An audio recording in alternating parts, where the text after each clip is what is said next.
The oldest and strongest emotion of mankind is fear, and the oldest and strongest kind of fear is fear of the unknown. And the biggest unknown we are at least vaguely aware of is the cosmos. A cosmos Lovecraft litters with monstrous, terrifying, and inconceivable creatures. But the real fear comes from the inklings of these entities that can be glimpsed at through the flimsiest veil, those creeping iceberg tips that hint at limitless bodies, impossible geometries, and all-knowing entities. Lovecraft, born in 1890, is considered by many to be the father of the 20th century fantastic literature, and his influence on the genre is felt to this day. People like Stephen King, John Carpenter, and Guillermo del Toro and Mike Mignola borrowed heavily from his works for their most iconic creatures and settings, and the mythology built around the pantheon he gave birth to has been expanded and worked on by numerous other authors. He influenced medias that range from literature to filmmaking, from music to art, and from video games to comic books. And each and every one of these works is outstandingly faithful to the original philosophy, to the point where many are considered part of the official lore. Let's examine, for instance, Mike Mignola, one of the comic book artists that was most inspired by Lovecraft. His unique style, an hybrid, as described by Alan Moore, between German Impressionism and Jack Kirby's own style, is perfect to illustrate the shadows and the uncertainties of Lovecraft's works. He is the creator and illustrator for Hellboy, a comic book that brings to light a lot of different folklore from a lot of different countries, but always with an underlying cosmic threat from insanely powerful entities residing among the stars, exerting their influence on Earth through cults, artifacts, and ancient prophecies, and yet never faced or defeated directly. These creatures are summoned in the first issue with words that bring to mind Lovecraft's own work and a style that is deeply familiar. Chained in heaven are they, 7 is their number, bred in the depths of ocean. Neither male nor female are they. They are as the howling wind, which knoweth not mercy, which knoweth no pity. Heedless are they to prayer and supplication. They are the serpent, they are the furious beast, the windstorm.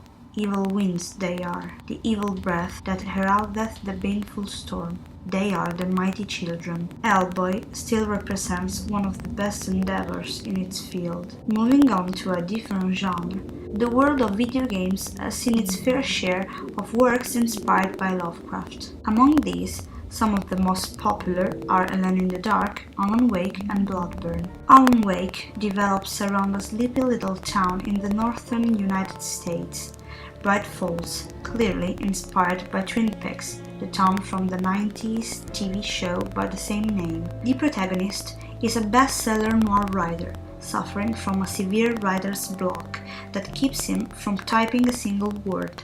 Seeking relief from the stress of the city, he decides to leave for a vacation with his wife in a small town in Washington. Here, he will enter a nightmare straight out of the pages of his unwritten book, the events of which are starting to come to life through the influence of an entity imprisoned at the bottom of a lake, trying to escape to freedom by using the writer's words. The play of light and shadow, part of the gameplay as well as the graphics and the atmosphere, manages to fully immerse the player in the spirit of the game, creating a sense of anguish and mystery truly worthy of Lovecraft. On the other hand, the game which may most faithfully transpose the Lovecraftian philosophy and mythology to the world of video games is Bloodborne.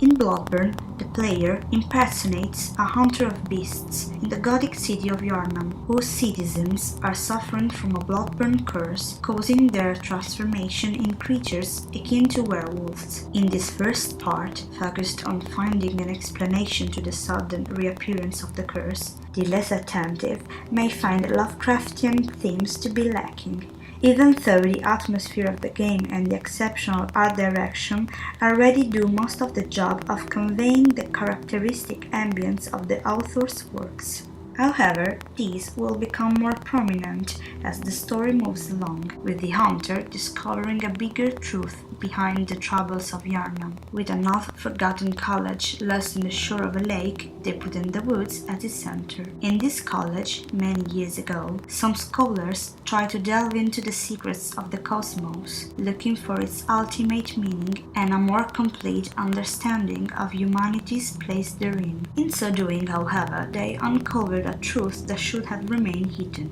This is an overlaying theme in many of Lovecraft's works. Human thirst for knowledge, its academic curiosity, which draws the attention of creatures infinitely higher up on the cosmic food chain, great ones similar to the ancient gods in Lovecraft's literature.